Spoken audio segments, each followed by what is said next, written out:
Viajei 12 horas para ver o nascimento do meu neto. No hospital, meu filho me disse: "Mãe, minha esposa só quer a família dela aqui." E acrescentou: "Não insista, ela nunca gostou de você." Fui embora em silêncio. 3 dias depois, a maternidade me ligou. "Senhora, faltam 10.000 do parto." Respirei fundo e disse somente: "Eu estava na cozinha preparando um caldo de mandioca quando o telefone tocou." Era terça-feira, 3 da tarde, e o sol entrava pela janela, iluminando a panela velha de pressão que minha mãe me deu quando casei. 42 anos depois, aquela panela ainda funcionava, diferente de outras coisas na minha vida. "Dona Helena?" A voz do outro lado era formal, fria. "Aqui é da contabilidade da Maternidade Santa Cruz. A senhora é mãe de Rodrigo Cardoso Mendes?" Meu coração deu um pulo. Pensei imediatamente no bebê, no meu neto que havia nascido há 3 dias e que eu ainda não tinha o direito de conhecer. "Sou sim. Aconteceu alguma coisa?" "Não, senhora. Todos estão bem. É sobre a conta do parto. Há um saldo devedor de R$ 10.400 e a senhora consta como responsável financeira nos documentos." Deixei a colher cair na pia. O barulho ecoou pela casa vazia. "Como assim eu consto? Deve haver um engano." A mulher suspirou do outro lado, como se tivesse essa conversa 10 vezes por dia. "Segundo nosso sistema, a senhora assinou o termo de responsabilidade solidária quando seu filho deu entrada aqui. Precisamos regularizar essa pendência. Caso contrário, a alta da mãe e do bebê fica suspensa." Se você quer descobrir como uma mãe que foi expulsa do hospital na hora mais importante acabou sendo responsabilizada por uma dívida que nem sabia que existia, inscreva-se no canal. Essas histórias mostram que a manipulação familiar tem limites e consequências. Minha mão tremeu quando desliguei. Olhei ao redor da minha cozinha simples, para as paredes que precisavam de pintura, para a geladeira que fazia barulho à noite. Eu era viúva há 7 anos. Minha aposentadoria era de R$ 2.300 e alguém tinha colocado meu nome em uma dívida de mais de 10.000. Mas o pior não era o dinheiro. O pior era saber que 3 dias antes, quando cheguei naquele hospital depois de 12 horas de viagem, meu único filho tinha olhado nos meus olhos e dito que eu não era bem-vinda. Que Giovanna, minha nora, nunca gostou de mim. Que eu devia ir embora e não insistir. E agora, com o bebê já nascido e a família dela toda comemorando, alguém se lembrou que eu existia. Não para me mostrar o rosto do meu neto, não para pedir desculpas pela humilhação, mas para cobrar uma conta que eu nem sabia que tinha assinado. Sentei na cadeira da mesa, aquela de madeira que range quando alguém se move muito rápido. Fechei os olhos e respirei fundo 3 vezes, como meu falecido marido costumava fazer quando estava nervoso. "Conta até 10, Helena", ele dizia. "Depois você pensa com a cabeça fria." Só que dessa vez, a frieza não veio. Veio foi uma memória. 6 meses antes, Rodrigo tinha aparecido aqui em casa com uns papéis na mão. "Mãe, só precisa assinar aqui e aqui. É pra gente conseguir um desconto no plano da maternidade. Eles pedem um responsável adicional, mas é só protocolo." Eu perguntei se podia ler com calma. Ele ficou impaciente. "Mãe, a Giovanna está me esperando. É só uma formalidade." Assinei. E naquele momento, sentada na minha cozinha com o caldo transbordando na panela, eu entendi que tinha sido feita de tola. Não pela primeira vez, mas com certeza seria a última. Peguei minha bolsa, procurei o cartão amassado que a doutora Silvia me deu há 2 anos, quando ela me ajudou com a documentação da aposentadoria. Ela era advogada, vizinha da minha cunhada e tinha dito: "Se um dia precisar de ajuda, Helena, me liga." Disquei o número. Ela atendeu no 3º toque. "Doutora Silvia, aqui é a Helena. Desculpa incomodar, mas acho que fui usada e preciso saber como sair dessa."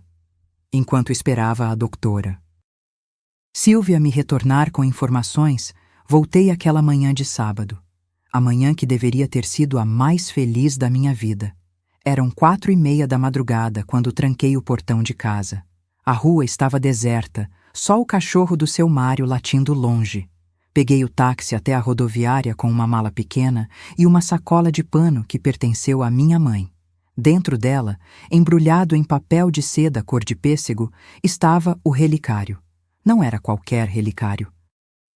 Era de ouro branco, delicado, com detalhes em filigrana que minha bisavó trouxe de Portugal em 1938. Dentro dele, 2 fotos minúsculas. Uma da minha avó ainda criança, outra da minha mãe, no dia do casamento. Valia R$ 8.500, segundo o avaliador da joalheria, mas para mim não tinha preço. Era história de família. Era herança feminina, passada de mãe para filha há 4 gerações. E eu ia dar para Giovanna, para que ela entregasse um dia ao meu neto. Para que ele soubesse de onde veio, quem foram as mulheres fortes da nossa linhagem. O ônibus saiu às 5h15. 12 horas de viagem. Parei para almoçar numa cidade que não lembro o nome. Comi um bauru requentado e tomei café aguado. Voltei para o ônibus com dor nas costas e o coração acelerado. Rodrigo tinha mandado mensagem. Mãe, estamos no hospital. Trabalho de parto começou. Vem logo. Cheguei em Goiânia às 5h40 da tarde. O calor era insuportável. O tipo de calor que gruda na pele e não sai nem com banho. Peguei outro táxi. Gastei R$ 38 do hospital até o hospital. A maternidade Santa Cruz era enorme, moderna, com jardim na entrada e vidros espelhados. Nada a ver com a Santa Casa onde eu tive o Rodrigo, onde o corredor cheirava a desinfetante barato e as enfermeiras gritavam de cansaço. Entrei no saguão segurando firme a sacola de pano. Meu cabelo estava desarrumado da viagem, minha blusa de algodão amassada, mas eu não me importava.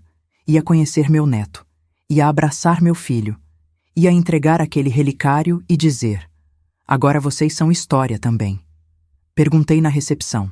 A moça conferiu no computador e me deu um crachá de visitante.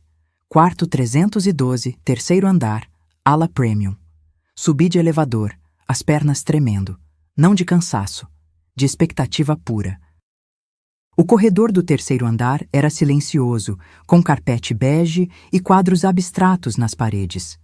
Tudo muito diferente do hospital onde eu trabalhei 20 anos como auxiliar de limpeza, onde o chão era sempre molhado e o barulho nunca parava. Encontrei o quarto 312. A porta estava entreaberta. Ouvi vozes lá dentro, risadas. Respirei fundo e empurrei a porta devagar. Giovanna estava na cama, recostada com o bebê nos braços enrolado numa manta cor de marfim. Em volta dela, 6 pessoas.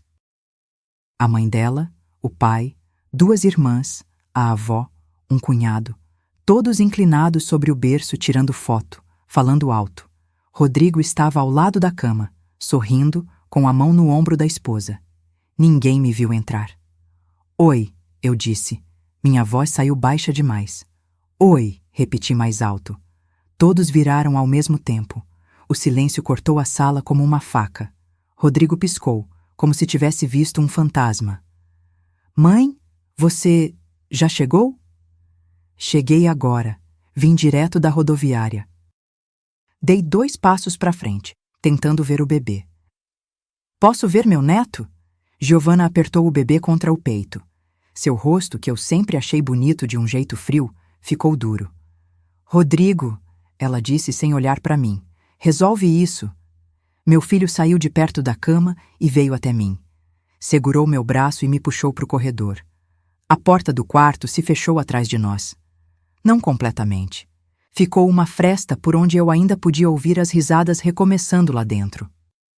Mãe, você não deveria ter vindo. Como assim? Você me mandou mensagem dizendo para vir. Eu sei, mas... Olha, a Giovanna está muito cansada. Ela só quer a família dela aqui agora. Olhei nos olhos do meu filho. Olhos cor de mel que herdou do pai. Olhos que brilhavam quando ele era pequeno e eu chegava do trabalho com um picolé escondido na bolsa. Rodrigo, eu sou família, sou sua mãe, sou a avó desse bebê. Ele desviou o olhar. Mãe, não insiste. Ela nunca gostou muito de você. Isso não é novidade. As palavras entraram no meu peito devagar, uma a uma, como pregos sendo martelados. Não a informação em si. Eu já sabia que Giovanna não gostava de mim, mas ouvir isso do meu filho, depois de 12 horas de viagem, com o relicário da bisavó pesando na bolsa. Foi outra coisa. Entendo, falei. Minha voz saiu firme, o que me surpreendeu. Eu vou embora então. Mãe. Não, tudo bem. Eu entendo perfeitamente. Virei as costas e comecei a andar pelo corredor. Ele não me seguiu. Não me chamou. Quando cheguei ao elevador e apertei o botão, olhei para trás uma última vez. Rodrigo tinha voltado para o quarto. A porta estava fechada. Desci aquele elevador de vidro vendo a cidade acender suas luzes. Atravessei o saguão, devolvi o crachá. A mesma moça da recepção perguntou: "Tudo bem, senhora?" Eu só acenei e saí. Sentei num banco de praça em frente ao hospital. Abri a sacola de pano e segurei o relicário embrulhado. Não cheguei a tirá-lo do papel. Não precisava. Conhecia cada detalhe de cor. Fiquei ali 2 horas até conseguir o ônibus de volta. Quando finalmente entrei naquele ônibus noturno, coloquei a sacola no colo e encostei a cabeça na janela fria. Não chorei. Não ali. Choro precisa de testemunha ou de solidão completa. E aquele ônibus cheio de estranhos não era nem uma coisa nem outra. Mas algo dentro de mim quebrou naquela noite. Não com barulho, com silêncio. E 3 dias depois, quando aquele telefone tocou cobrando R$ 10.000, eu entendi que não tinha sido só meu coração que se despedaçou. Tinha sido minha ilusão de que ainda havia dignidade naquela relação. A doutora Silvia chegou na minha casa na quinta-feira. Trouxe uma pasta de documentos e um caderno. Sentamos na mesa da cozinha, a mesma onde eu tinha recebido aquele telefonema maldito. Helena, me conta tudo desde o começo. Quando você conheceu essa nora? Servi café e respirei fundo.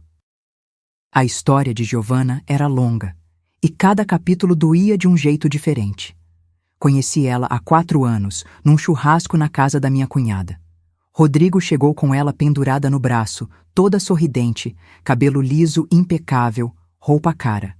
Ela trabalhava como gerente de loja, ganhava bem, falava bonito, parecia perfeita demais. Mãe, essa é a Giovanna, Rodrigo disse com aquele brilho bobo nos olhos. Ela me cumprimentou com 2 beijinhos rápidos, me chamou de Dona Helena e passou o resto da tarde conversando com todo mundo, menos comigo. Mas fazia isso de um jeito inteligente. Não era grosseria óbvia, era exclusão sutil. Virava o corpo levemente quando eu chegava perto. Mudava de assunto quando eu comentava alguma coisa. Ria alto de piadas dos outros, mas quando eu tentava participar, seu sorriso murchava. No começo, achei que era timidez. Depois, que era diferença de mundos. Ela tinha faculdade. Eu tinha só o ensino médio completo aos 40 anos. Ela viajava para a praia todo verão, eu mal saía da cidade. Mas não era sobre isso. Era sobre poder. Giovanna percebeu desde o primeiro dia que Rodrigo me amava. E pessoas como ela não dividem território. Então começou o trabalho de formiguinha, corroendo nossa relação tijolo por tijolo. Primeiro foram os almoços de domingo. Eu fazia a comida que Rodrigo adorava desde pequeno. Frango com quiabo, arroz soltinho, farofa com bacon. Ele vinha todo domingo religiosamente. Até que Giovanna começou a marcar programas sem querer no mesmo horário. Um aniversário, um almoço com os pais dela, uma promoção imperdível no shopping. Mãe, a gente não vai poder ir hoje, mas semana que vem a gente compensa. Só que semana que vem nunca chegava. Depois foram as datas especiais. No meu aniversário de 63 anos, Rodrigo ligou às 10 da noite. Desculpa, mãe, a Giovanna passou mal. Foi uma correria hoje. Descobri depois, pela minha cunhada, que eles tinham ido jantar fora. Ela não tinha passado mal. Ela só não quis que ele me visitasse. Você tem certeza disso? A doutora Silvia perguntou, anotando no caderno. Absoluta. E tem mais. Contei do dia que levei um bolo de cenoura na casa deles. Era a receita da minha mãe, com cobertura de chocolate que derretia na boca. Rodrigo comeu 3 pedaços e elogiou. Giovanna agradeceu com um sorriso que não chegou nos olhos. Uma semana depois, minha cunhada me contou.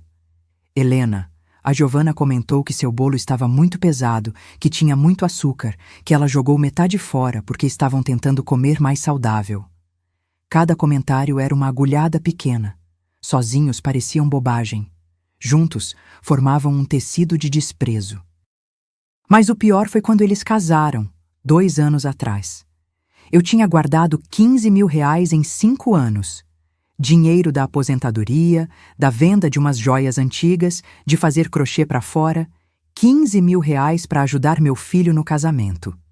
Giovanna aceitou o dinheiro com um obrigada seco. Não me deixou opinar em nada, nem a cor das flores, nem o sabor do bolo. No dia do casamento, fui a última pessoa que Rodrigo cumprimentou antes de entrar na igreja. Sentei na 3ª fileira enquanto a família dela ocupou as 2 primeiras inteiras. Na festa, descobri que minha mesa era a mais distante da mesa dos noivos, perto do banheiro, onde o barulho da música estourava o tímpano. A mãe de Giovanna, porém, sentou ao lado deles o tempo todo. — E você engoliu tudo isso? A doutora Silvia perguntou sem julgamento na voz. Só curiosidade profissional. — Engoli porque era meu filho, doutora. A gente engole muita coisa quando ama. Mas cada coisa engolida foi se acumulando no meu estômago como pedra. E quando aquele telefone tocou cobrando 10 mil reais, quando entendi que fui expulsa do hospital, mas mantida como fiadora, todas aquelas pedras subiram de volta. Não como dor, como raiva. Agora me mostra todos os papéis que você assinou, a doutora Silvia disse, abrindo a pasta. Porque eu tenho um pressentimento de que essa dívida é só a ponta do iceberg. E, pela primeira vez em 4 anos, senti que alguém estava do meu lado. A doutora Silvia separou os documentos na mesa e olhou para mim com aquela expressão que advogado faz quando vai dar notícia ruim. Helena, antes de falar dos papéis, preciso te perguntar. Quando foi que seu filho mudou? A pergunta me pegou desprevenida. Fiquei olhando para o café esfriando na xícara, procurando o momento exato, porque Rodrigo nem sempre foi assim. Nem sempre foi o homem que me expulsou de um corredor de hospital. Rodrigo foi meu milagre. Engravidei aos 39 anos depois de 8 anos tentando. Quando ele nasceu, pequeno demais, 5 dias na UTI neonatal, fiz promessa para todos os santos. E ele cresceu forte, sorridente, grudado em mim. Era daquelas crianças que abraça a mãe na frente dos amigos sem vergonha nenhuma. Quando o pai dele morreu, Rodrigo tinha 23 anos. Ele trancou a faculdade de administração, arrumou emprego num escritório de contabilidade e me disse: Mãe, agora eu cuido da senhora. Pagou conta de luz atrasada, comprou remédio para o meu colesterol, consertou o chuveiro que vivia queimando. Mas aí veio Giovanna. A mudança não foi de um dia para o outro. Foi tipo ferrugem, sabe?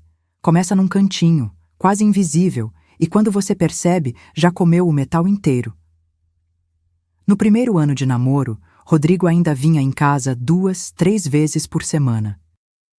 Sentava nessa mesma cadeira, comia 2 travessas de comida, me contava dos problemas no trabalho. Eu dava conselho, ele ouvia. Éramos time. No segundo ano, as visitas caíram para 1 por semana, e ele começou a questionar coisas que nunca questionou. Mãe, a senhora não acha essa casa muito grande para morar sozinha? Não pensa em vender? Sendo que a casa tinha 3 cômodos minúsculos e ele sabia que era tudo que eu tinha. Foi ideia da Giovanna? Eu perguntei na época. Ele desviou o olhar. A gente só se preocupa com a senhora. Preocupação. Essa palavra virou código para queremos que você faça o que a gente quer. No terceiro ano, quando noivaram, as conversas ficaram diferentes. Rodrigo passou a falar no plural. A gente acha que, a gente decidiu que, a gente prefere assim. Como se ele tivesse sido apagado e substituído por uma versão diluída dele mesmo. Lembro de uma tarde específica. Ele tinha vindo buscar umas caixas de coisas antigas dele. Encontrou um caderno da 5ª série com desenhos dele e um texto. Minha mãe é a mulher mais corajosa do mundo. Mostrei para ele. Lembra quando escreveu isso? Rodrigo olhou para o caderno, para o meu rosto, de volta para o caderno. Por um segundo, vi meu filho de verdade ali. Os olhos marejaram. Mas aí o telefone dele tocou. Era Giovanna. Ele atendeu na hora. Oi, amor, tô na casa da minha mãe. Não, só pegando umas caixas. Tá, tô indo. Desligou e me olhou apressado. Tenho que ir, mãe. A Giovanna precisa de mim no mercado. Deixou o caderno na mesa. Nunca mais tocou no assunto. A doutora Silvia escutou tudo anotando detalhes. Você percebe que isso é alienação afetiva, né? Ela isolou ele da família para ter controle total. Eu percebi tarde demais, admiti. Mas, doutora, a culpa não é só dela. Rodrigo escolheu. Ele é adulto, ele tinha voz. E usou essa voz para me mandar embora de um hospital. Pessoas manipuladas fazem escolhas ruins, Helena. Não estou dizendo que ele é inocente. Mas preciso que você entenda o contexto para a gente saber como agir. Peguei uma foto antiga da geladeira. Rodrigo, com 7 anos, abraçado em mim, os dois rindo na pracinha. Aquele menino teria morrido de vergonha do homem que ele virou. Sabe o que dói mais, doutora? Não é nem a rejeição. É saber que criei um filho forte, bom, honesto, e ver que ele abriu mão de tudo isso para agradar uma mulher que só quer sugar nossa família. A doutora Silvia fechou o caderno. Então vamos mostrar para ele o preço dessa escolha, porque quando a conta financeira chegar, junto com a conta emocional, seu filho vai precisar decidir. Ele quer ser marido capacho ou quer voltar a ser homem de verdade. E naquele momento percebi, salvar a mim mesma talvez fosse a única forma de salvar meu filho também. A doutora Silvia espalhou 6 documentos na mesa. Cada um era uma bomba relógio que eu tinha assinado sem saber. Helena, me diz uma coisa. Você lembra de assinar algum papel além daquele do desconto da maternidade? Forcei a memória. Nos últimos 2 anos, Rodrigo tinha aparecido aqui algumas vezes com papéis. Sempre com pressa, sempre dizendo que era protocolo, formalidade, burocracia sem importância. Acho que 3 ou 4 vezes? Foram 6, ela disse, batendo o dedo em cada documento. E nenhuma delas era sem importância. O primeiro papel era o tal termo de responsabilidade solidária da maternidade. Só que não era um plano comum, não. Era o pacote Premium VIP, com suíte, acompanhamento 24 horas, pediatra particular, fotógrafo profissional. Valor total, R$35 mil. 35 mil? Minha voz saiu esganiçada. Mas o Rodrigo disse que era um plano normal. Normal seria 15, 20 mil no máximo. Eles contrataram o mais caro da maternidade, Helena. E colocaram você como avalista principal. Senti meu estômago revirar. A doutora Silvia continuou, mostrando o segundo documento. Esse aqui é um cartão de crédito adicional. Você autorizou a emissão no seu CPF, com limite de R$8 mil. Olha o extrato. Foi usado até o último centavo. Roupas, restaurantes, uma TV de R$5 mil. Eu nunca vi esse cartão na minha vida. Porque ficou com eles. Mas a fatura vem no seu nome. O terceiro papel era um empréstimo consignado. R$10 mil que eu teoricamente tinha pedido, descontados direto da minha aposentadoria por 36 meses. Parcelas de R$420 que eu nem sabia que existiam. Espera, falei, a cabeça rodando. Como assim desconto na aposentadoria? Eu recebo o valor certinho todo mês. A doutora Silvia suspirou. Você recebe na conta ou eles depositam para você? Meu sangue gelou. Há 1 ano, Rodrigo tinha insistido para facilitar minha vida. Disse que minha aposentadoria cairia na conta dele e ele transferia para mim. Assim eu não precisava ir no banco, não arriscava ser assaltada. Eu achei que era cuidado. Eles estão depositando o valor já descontado, Helena. Você nunca percebeu porque não vê o demonstrativo original. As lágrimas vieram sem pedir licença, não de tristeza, de humilhação. Quer dizer que há 1 ano eu estou pagando um empréstimo que nem fiz? Exatamente. E tem mais. Os outros 3 documentos eram ainda piores. Um financiamento de móveis planejados para a casa deles, R$ 12.000 no meu CPF. Um consórcio de carro que eu teoricamente administraria, mas com as cotas em nome de Giovanna. E uma carta de fiança de aluguel. Eles tinham mudado para um apartamento mais caro e me colocaram como fiadora sem eu saber. No total, a doutora Silvia calculou na calculadora do celular. Você está comprometida em R$ 47.800, fora os juros que ainda vão vencer. R$ 47.000. Era mais de 2 anos da minha aposentadoria. Era o valor da minha casa. Era toda a economia que eu nunca tive porque sustentei filho sozinha a vida inteira. Como eu fui tão burra, sussurrei. Você não foi burra, você foi mãe, e eles usaram isso contra você. A doutora Silvia juntou os papéis e me olhou firme. Agora me escuta bem. Você tem 2 opções. Ou paga tudo isso e morre pobre, endividada, sem dignidade. Ou a gente vai pra guerra. Guerra como? Processo por estelionato, falsidade ideológica, apropriação indébita. A gente remove você como avalista, prova que houve coação, mostra que você não tinha condições de assumir essas dívidas. E de quebra, a gente investiga a Giovanna. Porque mulher que faz isso uma vez, já fez antes. Olhei para minha cozinha velha, para o calendário de farmácia na parede, para a panela de pressão da minha mãe no fogão. Pensei em quantas vezes me curvei, engoli sapo, aceitei migalha. Pensei no corredor daquele hospital, nas costas do meu filho se afastando. Vamos para a guerra, falei. E dessa vez minha voz não tremeu nem um pouco. A doutora Silvia sorriu. Então prepara o coração, porque agora a gente vai descobrir quem realmente é Giovanna. E posso te garantir, o que vamos encontrar vai ser muito pior do que você imagina. A doutora Silvia me deu uma instrução clara antes de sair. Não atende ligação deles. Não responde mensagem. Não paga nada. Deixa a pressão subir. Enquanto isso, eu investigo. Os primeiros dias foram tortura. Rodrigo ligou 17 vezes. Mandou 23 mensagens. Mãe, a maternidade tá cobrando. Mãe, preciso falar com a senhora. Mãe, por favor, atende. Eu olhava o celular vibrar em cima da mesa e não tocava. Cada toque era uma tentação, porque mãe é programada para atender filho. Mas eu estava aprendendo uma lição dolorosa.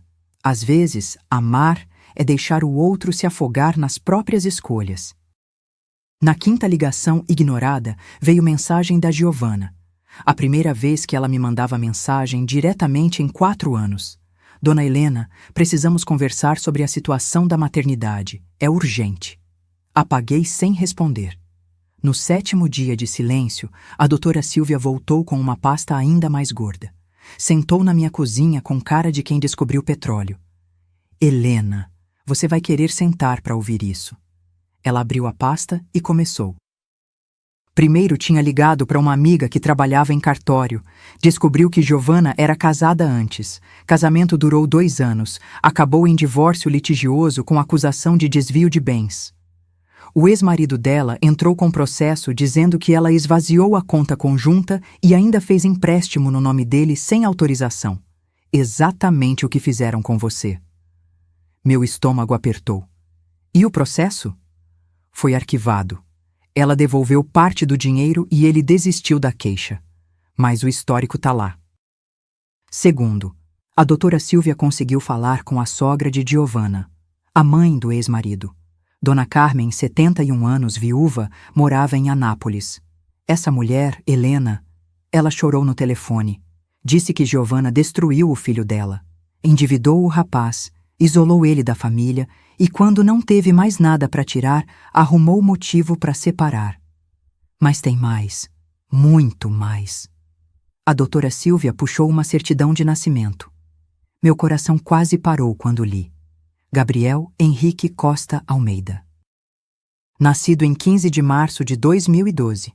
Mãe, Giovanna Cristina Costa. Giovanna tem um filho de 13 anos. A doutora Silvia disse devagar. De um relacionamento antes do casamento. O menino mora com a avó materna em Caldas Novas. e ela manda pensão para ele todo mês. Rodrigo sabe disso? Pelo jeito não. Conversei com a avó do menino. Ela disse que Giovanna fez todo mundo jurar segredo quando começou a namorar seu filho. Disse que homem não aceita mulher com filho, que ia estragar o relacionamento. Senti uma raiva subir pelo peito. Ela escondeu um filho de 13 anos? Escondeu. E pior, usa dinheiro que vocês achavam que era para casa dela para pagar pensão, escola particular, plano de saúde do garoto. A avó me mostrou comprovantes. Giovanna deposita R$ 1.200 por mês. R$ 1.200. Enquanto me enrolava pedindo empréstimo no meu nome, dizendo que estavam apertados, passando sufoco. Tem mais uma coisa, a doutora Silvia falou, e pelo tom eu sabia que era grave. A avó me contou que Giovanna já tentou registrar dívidas no nome da mãe dela também. A própria mãe cortou relação com ela há 2 anos. Foi por isso que no nascimento do seu neto só tinha a família do lado do pai dela. A mãe de Giovanna não fala mais com ela. Fechei os olhos. A sala girou. Seu filho casou com uma golpista profissional, Helena. E você foi só mais uma vítima na lista. Respirei fundo 3 vezes. Depois perguntei a única coisa que importava. O que a gente faz agora? A doutora Silvia sorriu do jeito que tubarão sorri antes de atacar. Agora a gente espera eles virem até você. E quando vierem, você vai estar gravando cada palavra. Porque a gente vai precisar de provas para destruir a narrativa dela. E se Rodrigo ficar do lado dela? Aí você vai ter que escolher entre salvar seu filho ou salvar a si mesma. Mas posso te dizer uma coisa. Se você se salvar primeiro, talvez ele acorde.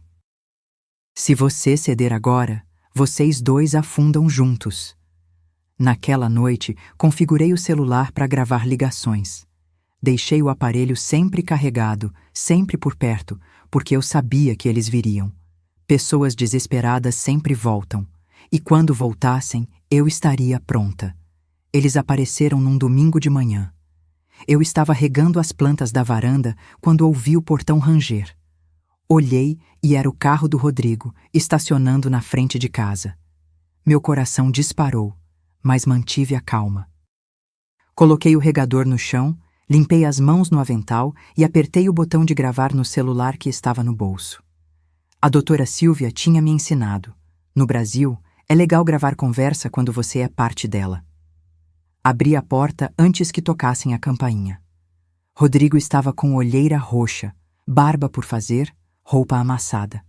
Giovanna ao lado dele, de calça jeans branca e blusa de seda, maquiagem perfeita. Nem parecia que tinha tido bebê há 2 semanas. Mãe, precisamos conversar, Rodrigo falou. A voz dele saiu cansada. Podem entrar. Sentaram no sofá da sala. Eu peguei a cadeira de balanço que foi do meu pai, a única que sobrou da herança. Fiquei de frente para eles, em silêncio, esperando. Foi Giovanna quem começou. Dona Helena, a senhora está nos ignorando faz mais de 1 semana. Isso não é justo. Justo, repeti a palavra devagar. Interessante você falar em justiça. Rodrigo se inclinou para frente.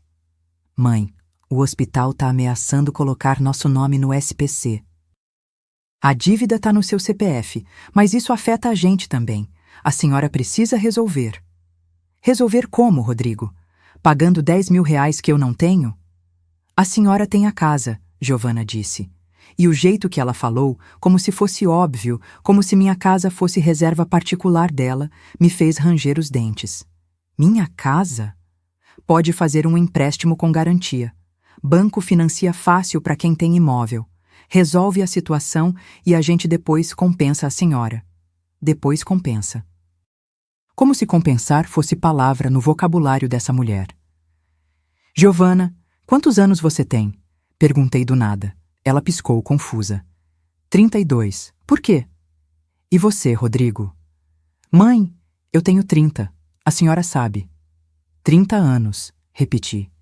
Idade de homem adulto, trabalhador, pai de família. Me explica uma coisa. Por que um casal de 30 anos, os 2 empregados, precisa que uma senhora de 65 anos aposentada resolva a dívida de parto? Rodrigo abriu a boca, mas não saiu som. Vocês ganhavam bem. Somando os 2 salários, era mais de 9 mil reais por mês. Não dava para guardar para o parto? Não dava para fazer um plano mais simples? Tinha que ser suíte VIP de 35 mil reais? A senhora não entende. Giovanna cortou, a voz subindo. Gravidez é momento especial. Eu merecia ter conforto. Merecia com dinheiro de quem? A senhora é avó. A avó ajuda. Ajudar é uma coisa. Ser usada é outra. Rodrigo se levantou. Mãe, para com isso. A gente veio aqui pedir ajuda, não ouvir sermão. Então deixa eu te contar uma coisa, filho. Levantei também, devagar, e fui até o aparador. Peguei a pasta que a doutora Silvia tinha deixado comigo. Esses aqui são todos os documentos que vocês me fizeram assinar. 6 no total. Sabe quanto dá a soma? Silêncio. 47.800 reais. Isso sem contar juros. Giovanna empalideceu. Só um pouco, mas eu notei. E sabe o que mais eu descobri? Olhei direto para ela. Descobri que você já fez isso antes, com o seu ex-marido. Esvaziou conta, fez empréstimo no nome dele e quando o circo pegou fogo, pulou fora. Quem te contou essas mentiras? Ela levantou, a voz estridente. Processo público não é mentira, Giovanna. Tá tudo registrado em cartório. Rodrigo olhou para a esposa. Do que ela tá falando? Bobagem. Essa velha tá inventando coisa para te virar contra mim. Velha. A máscara tinha caído. Não preciso inventar nada. Tenho documentos, tenho testemunhas e tenho uma advogada muito competente. Dei um passo para frente. Agora escuta bem, Giovanna. Eu não vou pagar essa dívida. Não vou fazer empréstimo. Não vou vender minha casa. Vocês são adultos. Vocês escolheram ter filho. Vocês escolheram maternidade cara. Então vocês pagam. Mas o nome tá no seu CPF, ela gritou. E isso vai ser investigado, porque colocar alguém como avalista sem explicar os valores é crime. Chama estelionato. Rodrigo sentou no sofá de novo, a cabeça nas mãos. Mãe, pelo amor de Deus. Rodrigo, olha para mim. Esperei ele levantar o rosto. Você me expulsou de um hospital. Me disse que sua esposa nunca gostou de mim. Me mandou embora depois de 12 horas de viagem. E agora quer que eu resolva a dívida de vocês? Lágrima escorreu no rosto dele. Mas eu não podia amolecer. Vocês saem da minha casa agora e não voltam até estarem prontos para me pedir perdão de verdade. Não perdão para conseguir dinheiro. Perdão de coração. Giovanna pegou a bolsa, furiosa. Você vai se arrepender, velha. Seu neto vai crescer sem saber quem você é. Se ele crescer com você, respondi, vai ser melhor assim mesmo. Eles saíram batendo a porta. Ouvi o carro arrancando, pneu cantando no asfalto. Desliguei o gravador. 2 horas de conversa registradas. Sentei na cadeira de balanço e finalmente deixei as lágrimas caírem. Não de fraqueza, de alívio. Na terça-feira, a doutora. Silvia me ligou agitada. Helena, consegui contato com a avó do Gabriel. Ela quer conversar com você, pessoalmente. Dona Marlene morava em Caldas Novas, a 3 horas daqui. Pegamos a estrada na quarta de manhã, eu e a doutora Silvia no carro dela. A viagem inteira meu estômago esteve embrulhado. Ia conhecer o menino que meu filho nem sabia que existia. A casa de Dona Marlene era simples, pintada de amarelo desbotado, com varanda cheia de vasos. Ela nos recebeu com café coado e pão de queijo ainda quente. Tinha cabelo todo branco preso num coque, mãos trêmulas de artrose, olhos cansados de quem criou filho sozinha 2 vezes. Senta, filha. Você deve estar cheia de perguntas. Gabriel estava na escola. Dona Marlene disse que era melhor assim, que criança não precisava entender essas confusões de adulto ainda. Vou te contar do começo. Ela suspirou, mexendo o café. Giovanna engravidou com 19 anos. O pai do menino sumiu quando soube. Minha filha ficou desesperada, chorando que a vida dela tinha acabado. Eu que criei o Gabriel os primeiros anos enquanto ela terminava a faculdade. Quando o menino fez 5 anos, Giovanna apareceu dizendo que ia recomeçar em Goiânia. Conseguiu emprego bom, Queria construir vida nova, deixou o Gabriel comigo e prometeu buscar quando estivesse estável. Ela buscou? Dona Marlene riu amargo. Nunca. Aparece aqui de 3 em 3 meses, traz presente caro, tira foto, posta nas redes sociais escondidas e vai embora. O menino chama ela de mãe, mas nem sabe direito o que isso significa. Ela pegou o celular e me mostrou fotos. Gabriel era lindo. Olhos amendoados, sorriso largo, aparelho nos dentes, uniforme de escola particular, mochila de marca. Tudo pago com o dinheiro que Giovanna desviava da minha família. Quando ela começou a namorar seu filho, me ligou desesperada. Mãe, não conta nada pra ele.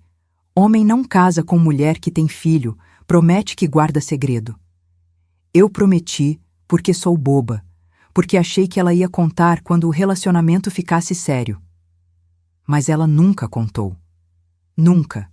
Casou, engravidou, teve o bebê e o Rodrigo não faz ideia que tem um enteado de 13 anos. Dona Marlene limpou uma lágrima. Sabe o que dói mais? É ver meu neto perguntando por que a mãe dele não leva ele nas festas de família. Porque ele tem que ser segredo.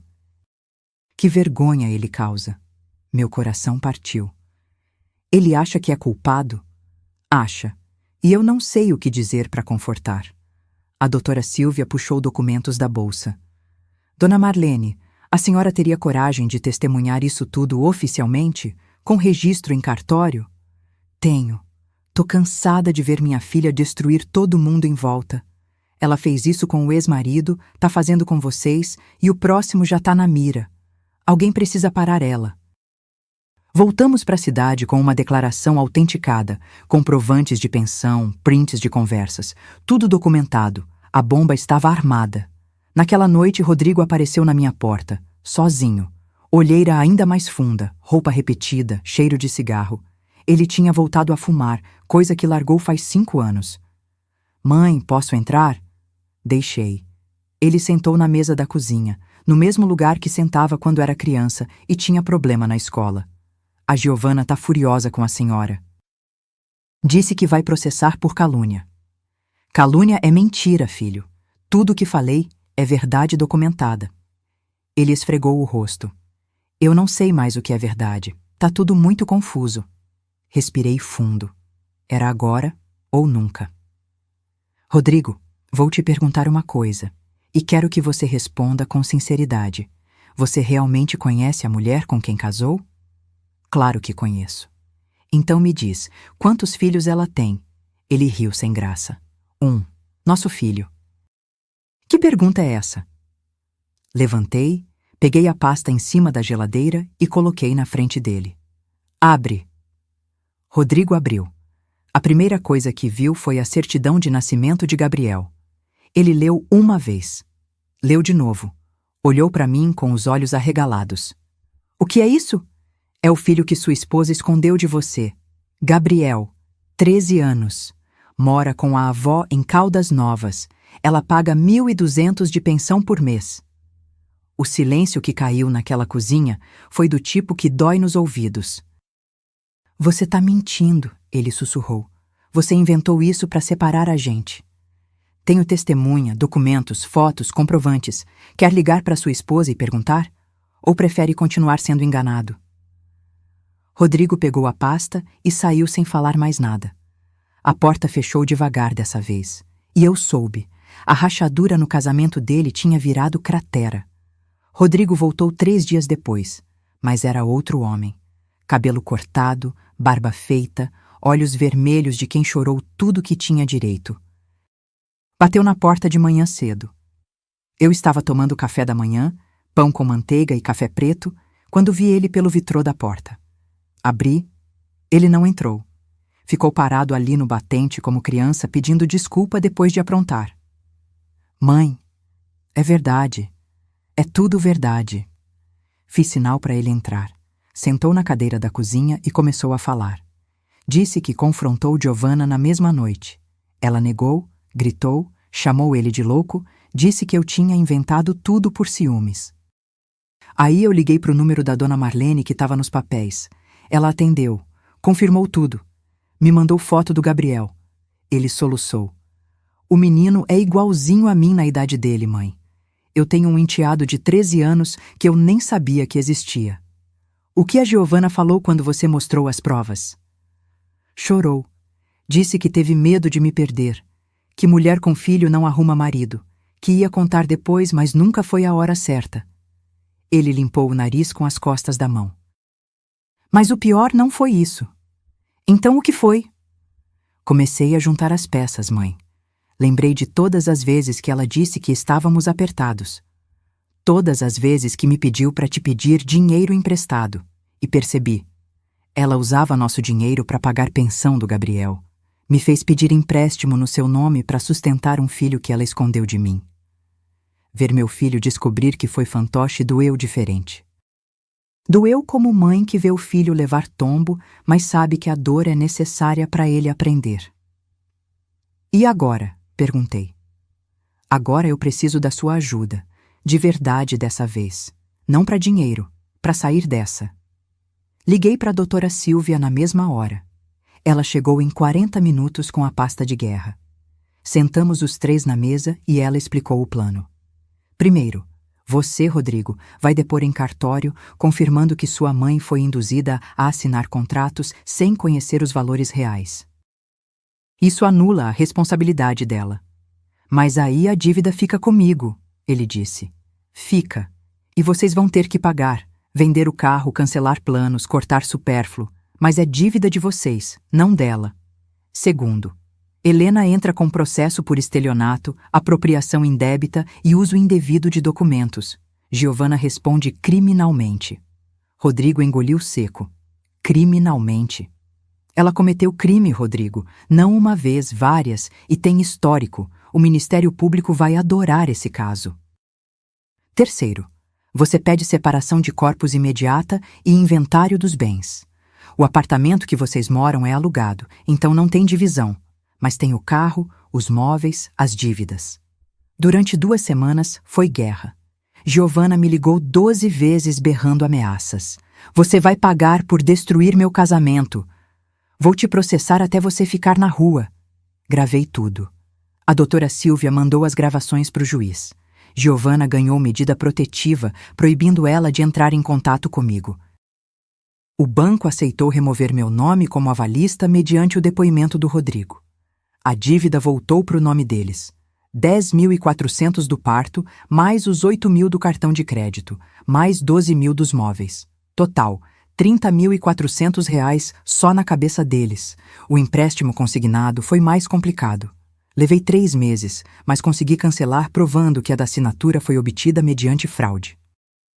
O banco estornou os valores já descontados da minha aposentadoria. R$ 5.040 que voltaram para minha conta de uma vez. Giovana teve que vender a TV de 5.000, o sofá de couro, as roupas de marca. Rodrigo vendeu o carro que ele amava, um Civic preto, por 28.000. Usou para quitar parte da dívida. Eles tiveram que sair do apartamento chique e voltar para um kitnet de 2 cômodos. Sem suíte, sem varanda gourmet, sem portaria 24 horas. E sabe o que foi mais satisfatório? Foi receber a intimação de que Giovana estava sendo investigada também pelo golpe no ex-marido. A vítima anterior, quando soube do caso, reabriu o processo.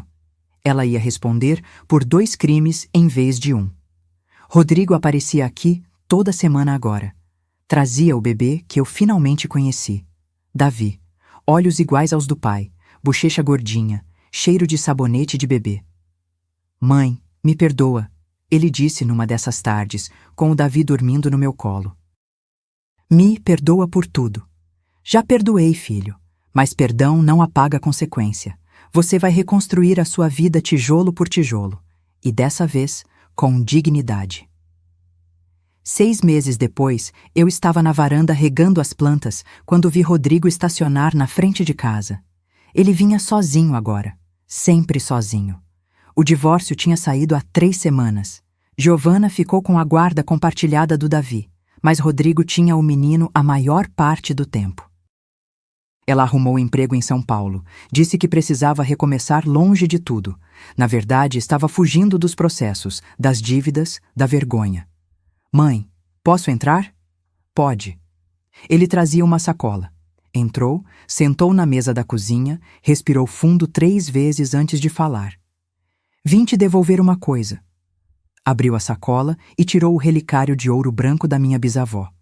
O mesmo que eu tinha levado para o hospital há 6 meses, embrulhado em papel de seda, pronto para ser presente. O mesmo que voltou comigo inteiro, não entregue, rejeitado junto com a minha presença. Encontrei escondido no fundo do armário da Giovanna. Ela ia vender, mãe. Tinha até levado num avaliador. Consegui pegar antes. Segurei o relicário com as 2 mãos. Estava gelado, pesado, cheio de história. 4 gerações de mulheres tinham usado aquilo. E quase virou dinheiro na mão de uma golpista. Obrigada por resgatar. Eu que peço desculpa. Por tudo. Ele colocou as mãos sobre as minhas. Passei 6 meses pensando em como fui cego. Como deixei aquela mulher me afastar de você.